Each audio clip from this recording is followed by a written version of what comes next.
Ya, halo Helvius People. Ya, saya hari ini mau sharing soal pertanyaan banyak nih orang-orang yang baru lulus kan, apa SMA atau kuliah. Habis lulus sebaiknya saya kerja atau saya buka usaha sendiri. Nah, ini pengalaman pribadi saya ya. Dulu bapak saya waktu saya mau lulus, beliau tuh saranin saya sih kerja dulu di suatu perusahaan yang besar, 2 tahun, 3 tahun. Tapi waktu itu nggak tahu kenapa saya kurang, merespon ya. Jadi saya pengen cepet buka usaha aja gitu. Nah, ini pengalaman pribadi saya ya. Kalau menurut saya ya, sebaiknya seseorang itu kalau lulus, mau dia SMA atau mau dia kuliah, itu sebaiknya kerja dulu. Tahu nggak kenapa? Pertama gini loh, kita itu banyak banget dapat manfaat, kegunaan istilahnya ya. Kalau kita itu eh, lulus, kita tuh kerja. Kalau kerja itu kegunaannya pertama gini, soal disiplin waktu. Kan perusahaan masing-masing beda ya. Ada yang masuk jam 7, apalagi perusahaan Jepang. Ada juga yang masuk jam 8, ada juga 8.30. Nah, kalau kita sudah di setting waktu pagi, otomatis kan kita harus bisa disiplin. Bangun pagi yang enak, menyiapkan sarapan. Bahkan kalau yang saya tahu ada orang-orang yang dari Bogor gitu, misalnya kerjanya di Jakarta, mereka itu jam 5 loh, udah harus jalan gitu. Dari rumah, nyampe sini jam berapa? Jam 7, jam 8 mereka udah nyampe. Jadi harus disiplin waktu, karena ini guna banget loh. Nanti saya akan jelasin kenapa waktu itu penting banget. Kita disiplin waktu itu penting banget. Karena kalau kita nggak bisa disiplin waktu, jangan berharap kamu bisa sukses. Jangan berharap kamu bisa besar. Kamu tahu nggak ya, orang Jepang tuh sangat menghargai waktu banget. Kalau kamu datang perjanjian, misalnya kamu udah buat janji, kamu datang terlambat, ditinggalin loh. Jadi itu penting banget. Itu dipegang deh. Itu dasar banget untuk kita kalau mau bisnis sukses, waktu itu disiplin banget. Harus benar-benar waktu itu benar-benar dimanfaatkan dengan maksimal gitu. Orang suka bilang time is money. Itu memang benar kok. Itu benar-benar terjadi kalau dalam bisnis, dalam kita bekerja itu penting banget. Kedua, kegunaannya adalah kita belajar namanya kerja sama tim.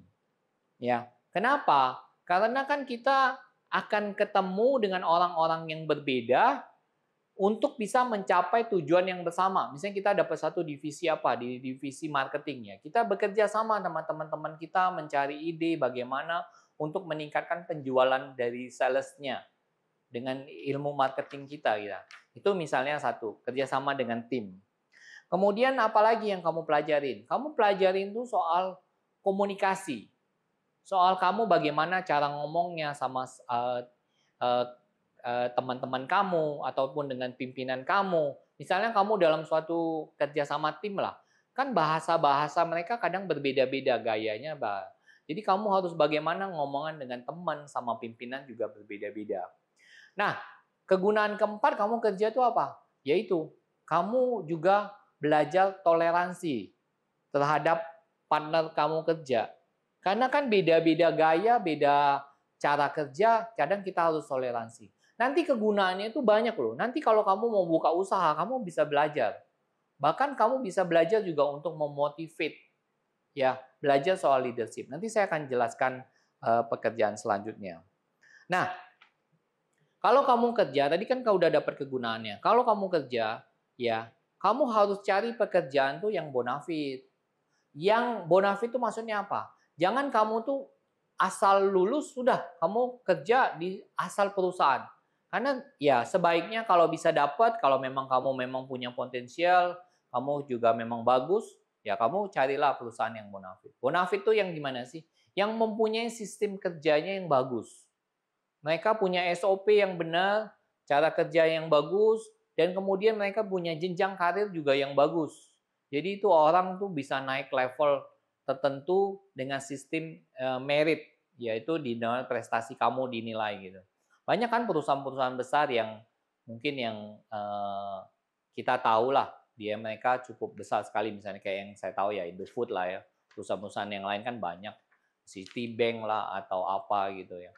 Perusahaan-perusahaan di Indonesia yang mempunyai sistem kerja SOP yang bagus itu banyak banget. Kamu tinggal cari yang mana cocok aja.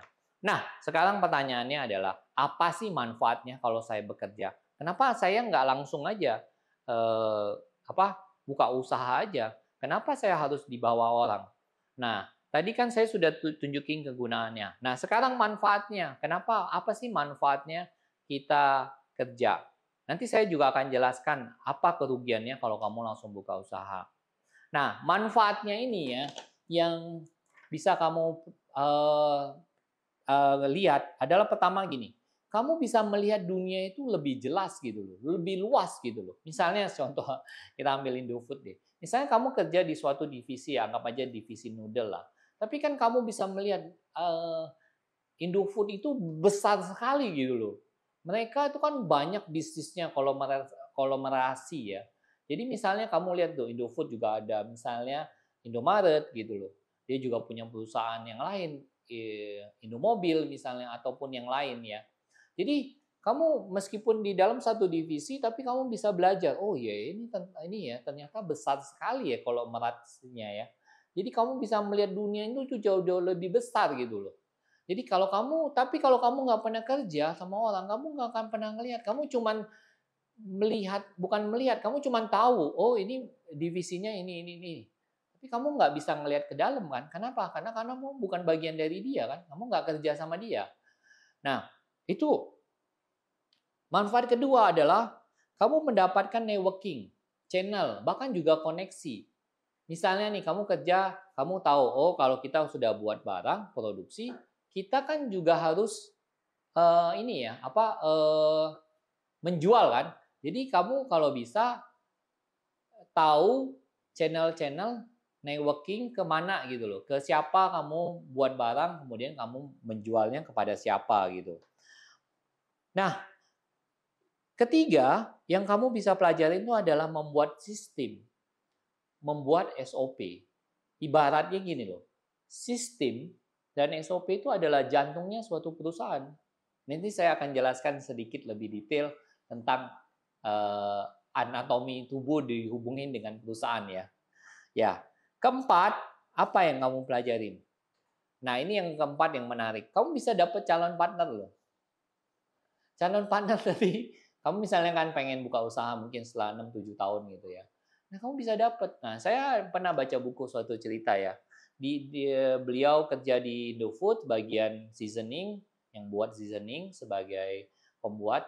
Nah, kemudian dia dapat temannya sebagai manajer sales. Nah, kan luar biasa, gabung gitu loh. Jadi bisa buat tapi bisa jual gitu loh. Itu yang paling susah kan? Nah, dari situ loh manfaatnya. Lihat nggak? Besar sekali manfaat yang bisa kita dapat dari itu. Tinggal kita nanti cari aja siapa partner yang cocok. Nah, manfaat kelima, kita bisa belajar soal apa? Soal leadership. Karena kalau kamu mau buka usaha, kamu nggak punya leadership yang kuat, orang-orang tuh nggak akan mau ikutin kamu gitu loh. Kalau kamu buka usaha, awal-awal mungkin semua kamu bisa. Tapi kalau kamu mau ngebesarin suatu usaha, kalian tuh harus punya leadership. Harus bawa orang bareng-bareng sama kamu usaha gitu. Nggak bisa kamu mengandalkan diri kamu. Kalau kamu mengandalkan diri kamu, kamu terbatas. Tapi kalau kamu bisa mengajak orang, orang-orang bisa support kamu, kamu akan jadi besar suatu perusahaan kamu. Itu yang ya. Jadi kalau kita kerja, kita dan level kita di level minimal manager, kerja 7-8 tahun, kamu itu kayak istilahnya tuh dapat kendaraan. Kalau saya bilang anggap aja deh kuda gitu. Kamu kuda itu bisa lebih cepat larinya ke tujuan kamu. Kalau kamu nggak pernah kerja sama orang, kamu coba semua sendiri gitu. Mungkin yang harusnya kamu bisa capai dalam waktu 5 tahun, kalau kamu bekerja sama orang. Tapi kalau kamu nggak pernah kerja orang, mungkin kamu harus butuh waktu 10-15 tahun. Kalau misalnya kita langsung, kita harus ada namanya trial and error. Kita kan nggak pengalaman. Misalnya aja deh, rekrut karyawan, rekrut orang, rekrut orang yang benar, yang baik, itu gimana caranya? Kriterianya apa? Kalian dia misalnya tipikal orangnya aja deh, kamu bisa bingung loh kalau kamu nggak pernah pengalaman. Tipikal orang, Misalnya kita orang accounting, tipikalnya yang gimana? Tipikalnya harus pertama orangnya cermat. Kedua, apalagi? Tipikalnya cermat. Kemudian dia tipikalnya juga harus orangnya itu biasanya yang tidak banyak ngomong gitu loh. Jadi dia orangnya fokus gitu loh. Cermatnya tinggi. Nah, orang sales gimana? Orang sales yang harus intimnya tinggi. Tapi juga dia juga orangnya target oriented. Nah, kalau kamu nggak dapetin orang-orang yang seperti itu, kalau kamu nggak punya sistem SOP, kamu jangan berharap lah semua yang kamu jalanin itu bisa benar gitu loh. Jadi penting banget ya kita itu belajar dulu gitu loh. Istilahnya gini loh, kita kerja, kita belajar, tapi dibayarin orang. Yang penting kan kamu punya visi. Setelah kamu kerja misalnya 5 tahun, kerja 7 tahun, kamu buka usaha gitu loh. Jadi istilahnya kamu tuh istilahnya kayak enak kan, udah kerja, dapat duit dari orang, sudah itu kamu dapat ilmu, dapat channel, dapat networking. Nanti kalau kamu buka usaha, kamu bisa melihat dunianya tuh jauh lebih besar gitu loh. Dan dengan bekerja itu justru mempermudah kamu untuk kamu mengembangkan suatu usaha kamu. Nah, saya mau kasih contoh aja ilustrasi tadi dengan tubuh kita misalnya ya. Kenapa SOP itu penting banget? Saya suka mengibaratkan gini. Klien itu adalah tulangnya tubuh kita, tulang. Jadi kita butuh untuk kita bisa berdiri. Kemudian kita butuh apa? Profit. Profit itu ibarat darah. Nah, darah bisa berkurang, bisa. Misalnya kita donor darah ya, jadi profit bisa berkurang. Nah, yang kita penting banget itu apa? Cash flow. Cash flow itu ibarat oksigen gitu loh. Kalau kamu nggak bernafas 2 menit atau 3 menit, bisa mati nggak? Bisa mati. Nah, jantungnya perusahaan apa? Sistem, SOP, orang-orang, SDM. Orang-orang SDM kamu bisa jadi orang hebat, bisa jadi berkembang kalau sistem dan SOP kamu bagus. Nah, jantung perusahaan SDM kan, SOP dengan ininya, sistemnya. Bisa berkembang bagaimana? Kalau kamu sendiri aja nggak pernah tahu.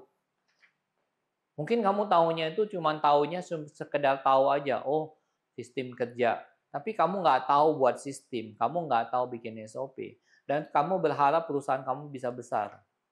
Itu saya bilang nonsen. Makanya sebaiknya paling bagus kerjalah sama suatu perusahaan yang bonafit, pelajarin sistemnya, SOP-nya, dapatkan channel, dapatkan networking, dapatkan partner buat kamu buka usaha. Dari situ saya berani yakin kalau kamu udah menjalankan itu semua dengan baik, waktu kamu buka usaha, saya berani 50% yakin usaha kamu bisa sukses. Bahkan 75% kamu akan sukses dibanding kamu langsung lulus, langsung buka usaha. Demikian sharing saya, Happiest People. Jangan lupa subscribe, jangan lupa juga komen ya.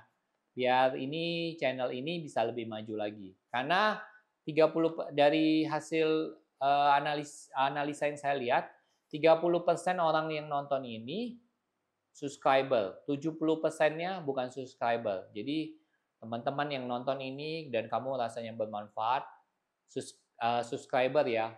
Please komennya juga dong. Ya, siapa yang pernah mengalami hal seperti yang tadi saya ceritain, mungkin bisa membantu teman-teman yang lain juga. Oke, terima kasih. Bye.